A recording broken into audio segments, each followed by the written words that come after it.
Saturday, all three of these candidates have provided for closing arguments of why they should be elected to the position. So please read them. They're all very well written. Anybody here running for the school board? Pam, you want to? Well, actually, there are 5 of us. I'm Pam Mikeso. I'm running for Fairfield Area School District School Board. Thank you, Pam. Our special guests and the reason why we're here, gentlemen behind me, will be introducing themselves in a moment. But before that moment, I would like to take this opportunity to highlight some key points about this forum. 1, the purpose of the forum is for these candidates to share their information with you based on questions they are asked. We are fortunate in the sense that all 4 candidates are presently serving as commissioner or have served as a commissioner. The questions are based on the duties and responsibilities assigned to a commissioner as described in the Pennsylvania State County Commissioners Manual. The questions are grouped into 4 areas: policy, county workforce, public safety, and budget. 3, while there are a number of questions within each area, it is not expected for the candidate to answer each individual question. The purpose of the questions are to focus the candidate's response on what to include in his overall answer. 4, these questions were shared with the candidates so that they could better be prepared to present their views. 5, the candidate will be given 3 minutes to make an opening comment.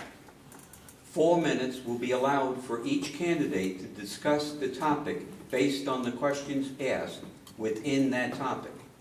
And finally, 3 minutes are provided for the candidate to make his closing comments. 6, if a candidate in his response, which I don't think is going to happen this evening, uses the name of another candidate or refers to the current board, then that individual or each member of the current board gets an additional 1-minute response if they so choose.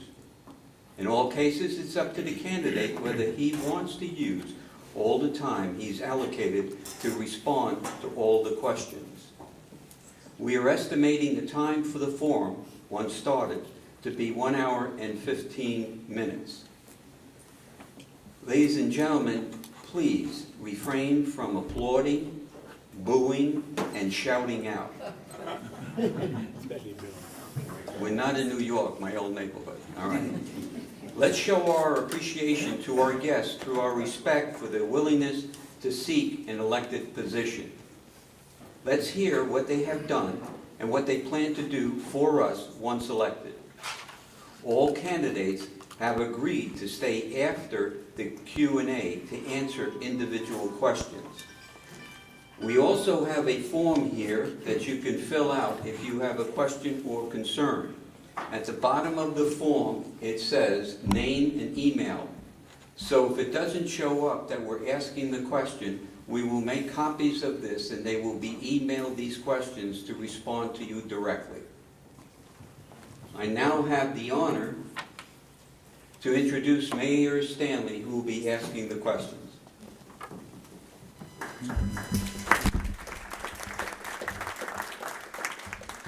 Thank you, Ron. First of all, I would like to thank the 4 candidates for coming out on such a rainy night. I know we have some competition tonight with one of the other national debates, so it's a good show, and we appreciate you and all the crowd, of course, coming out. We'd like to start first with candidate Jim Martin. He wants to make a few comments. Jimmy, please.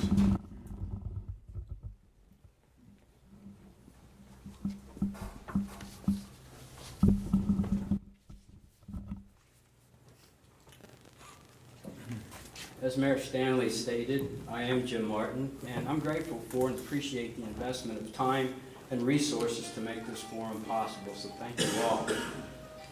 As I entered the campaign season, little did I know what was ahead for my body. 15 days ago, I was discharged from Johns Hopkins Hospital after undergoing major open heart surgery. Following the strict orders of my doctors to be homebound, my recovery process has gone very well. However, my doctors did not recommend that I participate in tonight's forum. But I was determined to personally explain that I am fully committed to serve as commissioner now and for the next term to come. Based upon my recovery process, my doctors are confident that I will be functioning at near normal levels, and I'm thankful for that. In deference to my present condition, I will be leaving shortly after my remarks and hearing remarks of the other candidates. I'd like to say in 2011, I was both humbly and honored to be elected as one of your Adams County Commissioners. It has been a pleasure to serve alongside of Commissioners File and Qualley. Also, I must humbly say that I could not have received greater support during my surgery and recovery than that I received from Commissioner File and Qualley.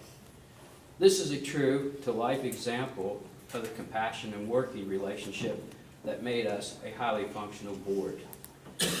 We were able to bring languishing projects to completion, and we provided a breath of fresh air that brought a positive work environment to the courthouse. Our good working relationship did not happen by chance, but happened by purpose. We established goals and objectives that we could agree to work within prior to taking office in 2012. This framework was instrumental in putting us on the path to make the new emergency radio system reality. Other boards failed to get it moving. Together, we made this bold move that was the right choice, and I feel that this decision strengthened our relationship that enabled other major decisions to be successful. As the residents trusted us to become their commissioners, we learned to trust each other to become a highly functional board. Most recently, we were able to make another bold move, but not without the necessary detailed analysis and several years of study. This move was to fulfill a commitment we made as we took office. We were determined to save taxpayers money by terminating our seemingly endless rent cycle, having no protection from escalating rents. Armed with this goal, and when the opportunity was financially sound, we approved the acquisition of the Herff Jones building to house multiple county departments as their leases expired. Projected savings from this project are expected to be in excess of $3 million. As a bonus, the structure will be able to house local mental health services, which will be new to the county. These and other accomplishments are truly a signature of our very engaged and highly functional board. Why do I say this? Well, numerous residents have told me your board has done the most and the best job of any board I can remember. Being able to accomplish what Adams County needs gives me the confidence and motivation to seek a second term along with my fellow commissioners, File and Qualley. We have worked well together, and we want to keep Adams County on the positive course that the board has established. You may have noticed Randy and I are running as a team. This is another reflection that we have learned how to work together, not for a few days, but for the long term. Despite our struggling economy, I will continue to work towards sustainable economic growth in Adams County, working closely with my colleagues and coordinating with Adams County Economic Development Corporation so we can make progress across various sectors. The outlook is to bring professional services and manufacturing to the county along with strengthening the agriculture and tourism industries. My final point is that solid economic growth and protecting our quality of life would depend upon good water resource management. This will remain a high priority, not only for myself, but likely for the board. I hope Election Day, November 3rd, is a serious matter for you. Randy and I consider it a serious matter. A vote for us is a vote for a positive path for Adams County. And I'm saying send the current board back for a second term to keep our leadership and experience at work for you. And at this time, I will have to sit down for a few moments. I want to hear the other opening remarks. And based on the doctor's recommendation, I cannot spend much time here tonight. but I wanted to. Thank you, Jim, for your comments. God bless.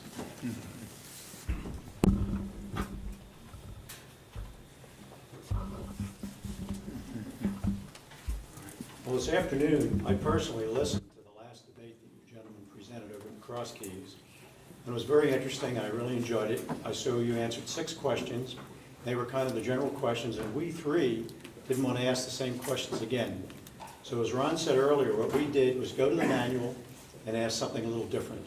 So we have someplace between 4 and 5 questions, depending on the time. We'll go through them as best we can.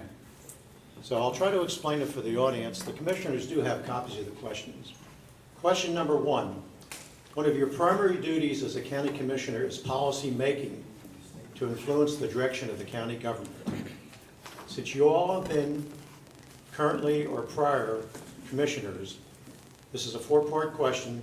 What are or were your long-term goals for your term? Part 2.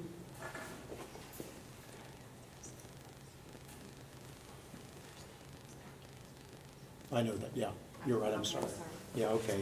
I guess I should back up because we did miss your 3 statements. So let me just hold for a minute and come back to you. Sorry about that. Randy, do you want to start? Yeah, and just to verify, it was 4-minute opening and 3-minute closing. Am I correct on that? Yes. That's what Yes. You like me to start? Yes, please. Okay. Well, first of all, welcome to everybody here this evening and those listening on community media. My name is Randy Fowler, and I'm the Adams County Commissioner Chairman. I'm also the County Commissioner Association of Pennsylvania Board of Directors rep for Region 3, comprised of 10 counties to our west. I was voted that by my 29 commissioner peers in those counties. In 2014, I was invited to join the Penn State Mount Alto Advisory Board. I'm on the board of the Land Conservancy of Adams County and the Adams Regional EMS Board of Directors. Adams Regional EMS is now providing ALS service for 18 of our 34 municipalities, including Fairfield, Carroll Valley, Liberty, and Hamilton Band. I'm a native of Adams County, having grown up in Gettysburg and on the family fruit farm, Coons Fruit Farm, with my cousins in Cashtown, not too far from here. My educational degrees are in Administration of Justice from American University. I have a master's degree in Public Administration from Shippensburg, where I was a graduate assistant at the Center for Local and State Government. I spent a wonderful and fulfilling 30-year career as a United States Law Enforcement Ranger for the National Park Service, protecting the natural and historic resources of our community, as well as engaging in wildfire, homeland security, and dignitary protection details around the country. It was an experience and a career I cherish to this day, whether it was personally transporting the Gettysburg Address 6 times, walking across Pickett's Charge with the President of Estonia, doing homeland security surveillance from the Liberty Bell Tower, or just talking to a 5th grade class on career day. I was also privileged to be a Cumberland Township Supervisor, where I was on the Police Commission, Municipal Authority Board, and Planning Board.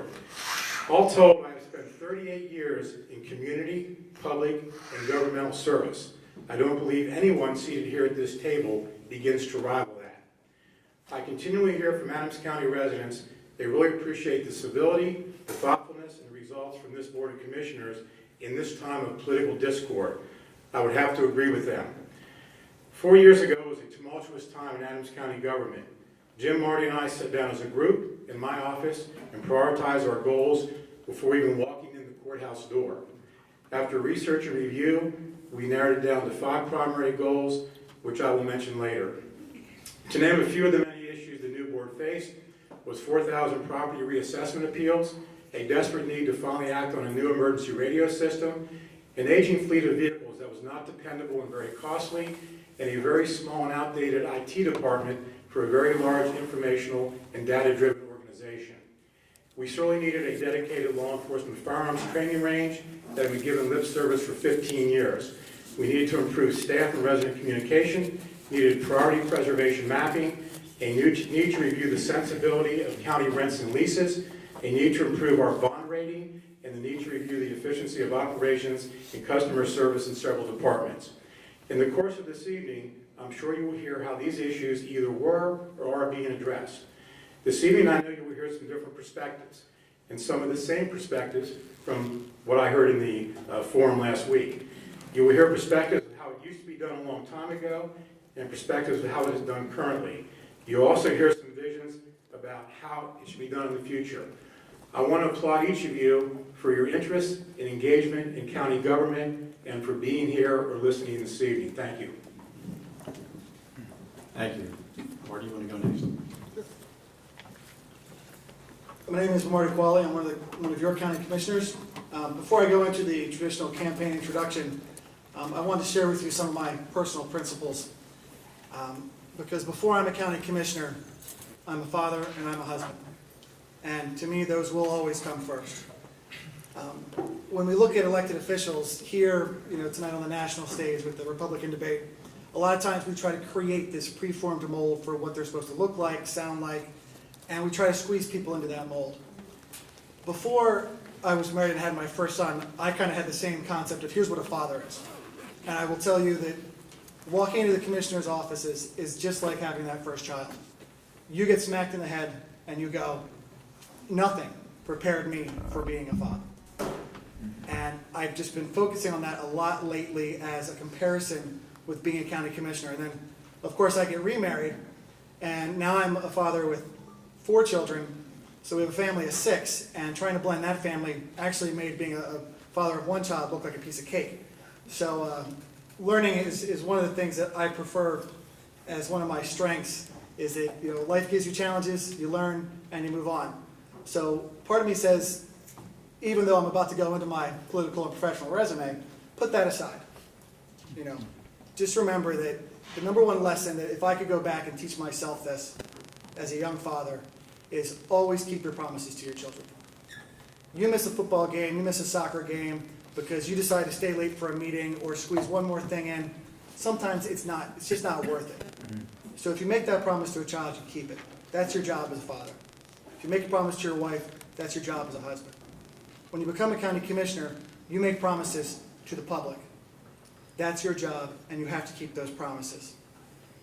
In 2011, I promised to reduce county rents, upgrade the 911 system, improve county finances, and make the commissioner's office more accessible to the public. Now we have lower rents, a modern radio system.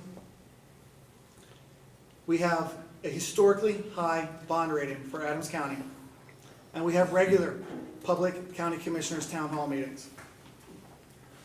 Since becoming a county commissioner, the public has rightly focused on my record as a commissioner. But I need to remind some people that I had some experiences before becoming a county commissioner. Before being a county commissioner, I was also one of the county auditors, which gave me great insights into the operational functions and departments of Adams County government.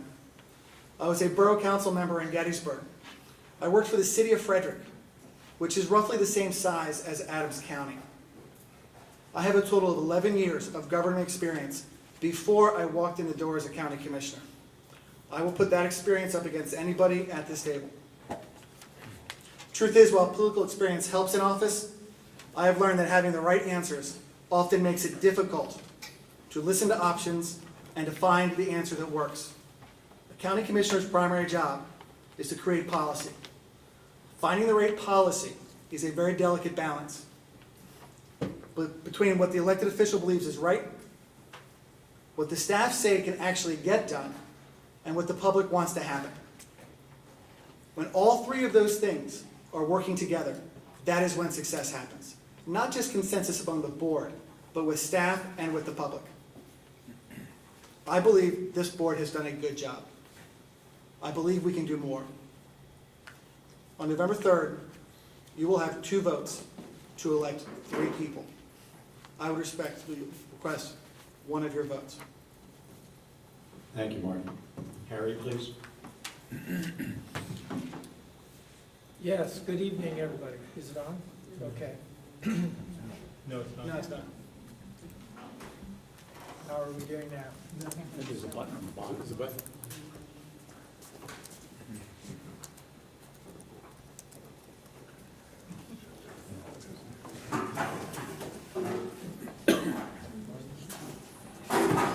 Is this on? Okay, yes, there we go. My name is Harry Stokes.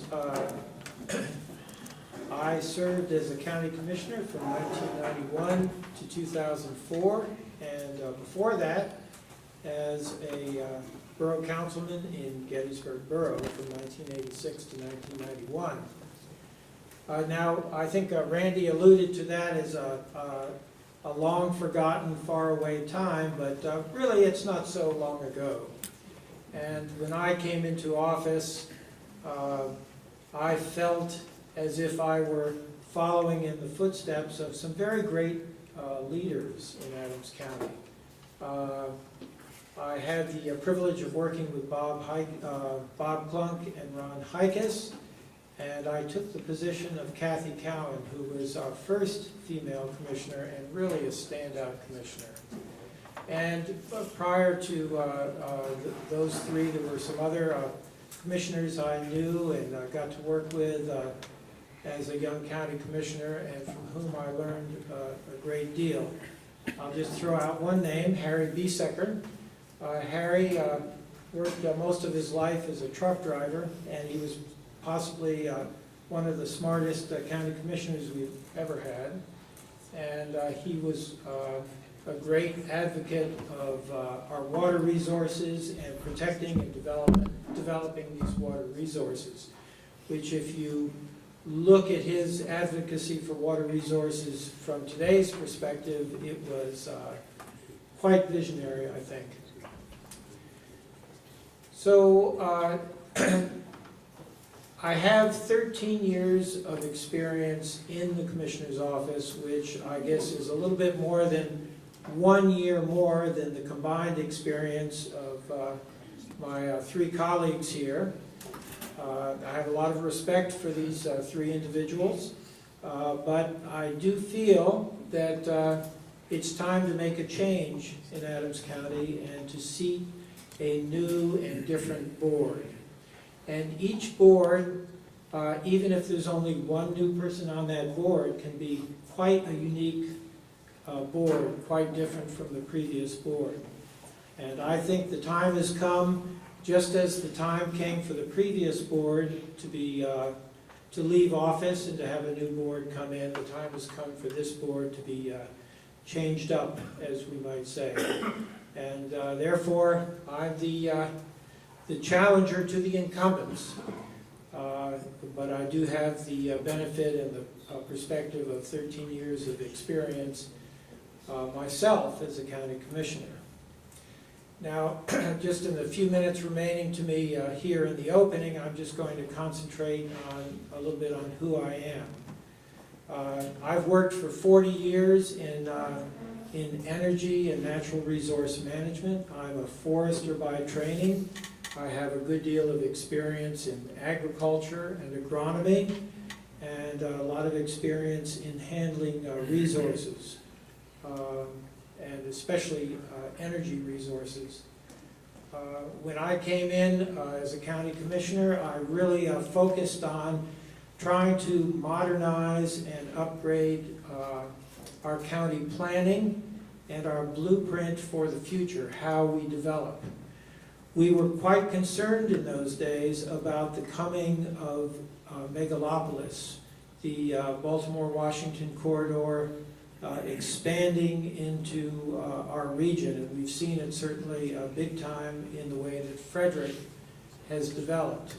And we were quite concerned in those days to try to do a really good job in planning and to prevent sprawl development and the erosion of our valuable farms, forests, and our production industry. Do I have 30 seconds now? Okay. So that's one of the issues I'm going to hit on tonight, is this fundamental planning we have to do to preserve our historic boroughs, to preserve our farms and our productive farmland, and to protect our quality of life. Thank you. Gentlemen, I will repeat the first question. Randy, by the luck of the draw, you get to go first. And then we go down the table, Marty. So on the first question, I will repeat it. One of your primary duties as a county commissioner is policy making, to influence the direction of the county government. Since you all have been, or are currently, commissioners, it's a four-part question. what are or were your long-term goals for your term? 2, what policies did you create to realize these long-term goals? 3, how successful were you? And 4, how did these policies enhance the county residents' quality of life?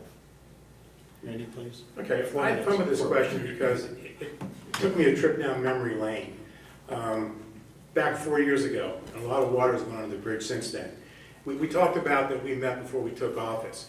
And I went back and looked, and we came up with 5 priorities and goals after a lot of due diligence and research. And they were promote and advance efficient government, improve communication with residents and staff, promote and support economic development, replace a failing 911 emergency radio system, and engage in responsible capital planning for the future. Now, how would we grade ourselves on those? And I think we basically hit our mark on every one of those looking back. Promote and advance efficient government. We came in, there were 25 departments, little collaboration, separate functions, separate doors, competing agendas, and general fragmentation. In fact, at the tax offices, you had 4 different doors to choose from. Sort of like the price is right. Door number 1, 2, 3, or 4. Now you have one door, you walk in and you're greeted, and then you're sent to whatever your subject matter is. For example, we made 2 moves, fairly significant. The Veterans Affairs Office, which was actually over in Union Square, then down the basement, came beside the Commissioner's office for more access to the Commissioner's office, and the Public Defender was over in Union Square in the basement, and for security purposes, we moved the Public Defender over into the main courthouse. There was a need to consolidate 7 departments into 2 departments with a collaboration of staff for greater service, no additional cost, and certainly better service. We voted to merge 4 departments in the Tax Services Department into 1, and 3 departments in Adams County Planning and Ag Resources into 1 department where folks could talk to one another. These things allowed more succession planning, cross-training, and shared services for better customer service, all done with approved budgetary dollars. Improving communication with staff and residents. We supported topic-driven senior management meetings. We meet regularly. We ended up coming up with the idea of a TGIF, which I do every 2 weeks, for staff and community, which is a big hit, won a Pennsylvania State Award just this past year. Updated the website to make it more user-friendly, interactive for residents. Have had 14 county commissioner forums across all corners of the county, and effectively used the media to get information out to our public. Promoting and supporting economic development. There's no doubt economic development since 2008 has been very challenging. We are still in recovery, but we're very supportive of the EDC and the IDA, the Economic Development Corporation. In fact, this board received the J. Frank Sapp Award from them for our initiatives in 2013. This year alone, we have funded the EDC to the tune of $260,000. We now have county planning working hand in hand with the Economic Development Corporation, and that wasn't always the case before. It wasn't the case when we first took office. Obviously, the 911 emergency radio system has been all over the news recently. It was an anguishing decision initially, but it was certainly the right thing to do. It was turned on last week and is working extraordinarily well, I'm happy to report. It will probably rank as one of the most important projects for Adams County residents and emergency responders that we will do. Engaging responsible capital planning. I submit to you that the bond rating has increased twice to our highest level ever. That's a big deal. I submit to you a $22 million reserve fund. I submit to you interest rates at an all-time low. And even with that, we have constantly flat revenues. We have excellent results with no tax increase last year, none anticipated next year. So basically, my conclusion is efficient and quality services at the lowest cost possible are the hallmarks of good, responsible government for residents, and I think we are achieving that. Thank you. Thank you. Now, Marty, you have 4 minutes with the same question, please. This question was challenging because it actually made me remember my college days back in 1991, because normally you get some pretty canned questions. This one was like an essay question that you got freshman year, and all of a sudden you go, this isn't high school anymore. So I went right down and I answered every single part of it in order, like a good student would. And one of the challenges following Randy is going to be, he's going to steal my thunder for most of the night. You go first. All right, then I'll take yours. Prior to taking office, Jim, Randy, and I did meet in 2011. We did set priorities, and that was incredibly important for us to get in the same, to understand each other and to say, here are the priorities, now let's see if we can get them done. You're going to hear this a couple times. Reduce county rents, improve our finances, balance economic development and preservation, improve communication, and open up government. What policies did we do to realize some of these long-term goals? Regarding rents, we renegotiated the Ag Center lease, reduced that rent. We purchased Herb Jones to reduce the rent for all of our human services departments. Improving finances, we created a financial review team of what we call our best and brightest within the county, just regular staff members that get it and that aren't afraid to think outside the box, beyond their own departments, and to question and say, can we do this? Can we do that? And we give them full access so that now it's not just from top down, it's from bottom up where we're finding some of our savings. We have been using our borrowing power instead of draining our reserves for projects. When we took office, the previous board had a habit of spending down all their money instead of borrowing money for anything. With interest rates as low as they are, it is financially prudent to borrow money as opposed to drain down your reserves. One of the great things about, as Randy had mentioned, the all-time high bond rating is this isn't just good for the county. This is good for every municipality and every authority within Adams County. If Carroll Valley has to do any construction projects, if the municipal authority has to do any construction projects, when they go out with a bond for interest rates for that bond, the bond rating agencies look at the largest unit of government. That's us. So the better our bond rating is, the better the interest rate and borrowing power of every municipality. So by keeping ours strong, we are helping to keep taxes low on the municipal level. We can just, like the state, if we wanted to, I guess we could come up with these great balanced budgets and just push the costs onto everybody else. In this case, I strongly believe that we are helping our municipalities. Balancing economic development and preservation. This has been one of my priorities since taking office. I love getting ready for this debate because I got to pull up my candidate forum debate questions and answers from 4 years ago. And with the exception of my bold statement of trying to increase the county tax base, which I have learned over 4 years is incredibly difficult for a county commissioner to do. These sorts of projects take much longer than you would think. But for balancing economic development and preservation, we literally balanced preservation spending and economic development spending. We followed through on all the previous board's preservation projects.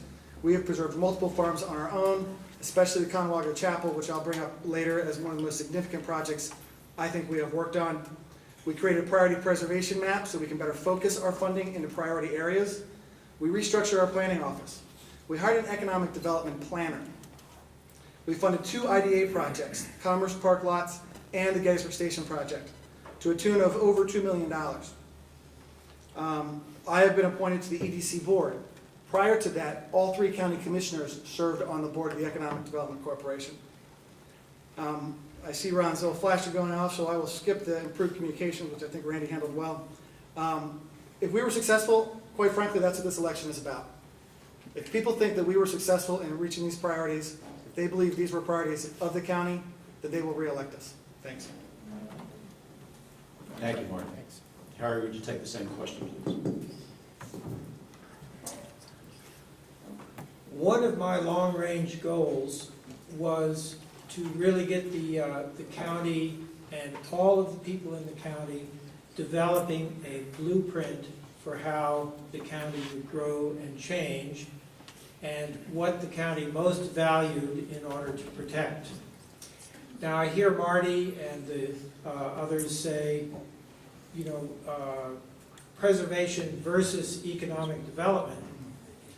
I view preservation as part of economic development, and I know Marty will have a response to that. Preservation of our farms and support of our locally owned businesses should be really at the very core of our economic development strategy. When we develop an economic development strategy, we go for our strengths, not try to fill the gaps that we perceive of as weaknesses, because in fact they may not at all be weaknesses. And just a case in point, this tax increment financing to develop the Crossroads Mall and bring a Walmart to town, this, to my mind, was not economic development. In fact, it might even be perceived as undercutting economic development. Tax increment financing costs every county taxpayer, every school taxpayer, every municipal taxpayer a lot of money. And when that money goes, that undermines the strength of our local business. And that's money that generally won't recycle in the county economy as a result. So I really focused on preservation, empowerment of our agricultural sector. We brought the Adams County Conservation District and the Penn State Cooperative Extension on as full partners with the Economic Development Corporation as full partners in promoting economic development in Adams County.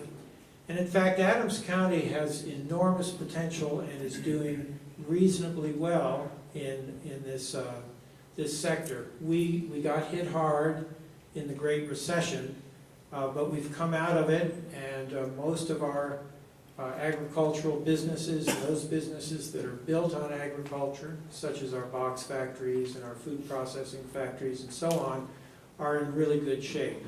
So this to me was the core of economic development, and it went right back to the issue of planning. How do we plan and how do we create a blueprint for the future?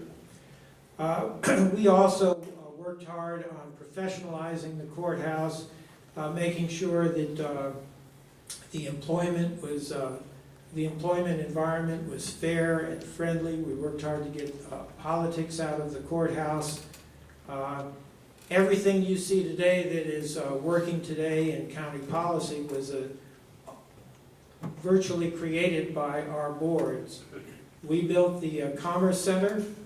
We built the Adams County Facility Center, the prison, the emergency management facility.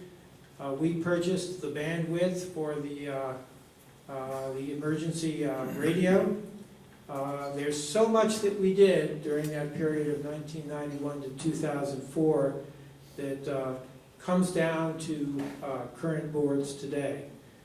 I think it's fair to say that we laid a very solid foundation. And one of the things that I'd like to see going forward is that the next Board of Commissioners builds upon this foundation rather than turns their backs on it and goes in a different way. Thank you.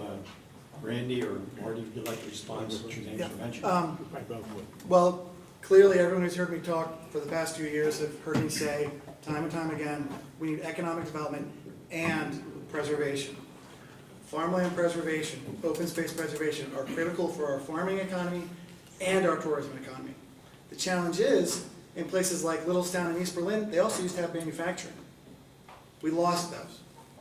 We have got to, again, look back and say, hey, here was the Patel report. It was an economic development report done decades ago. That was a great foundation.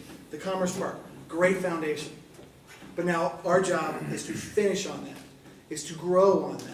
That does not mean that I'm just saying unfettered development. No, we can set plans. We can do a priority preservation map.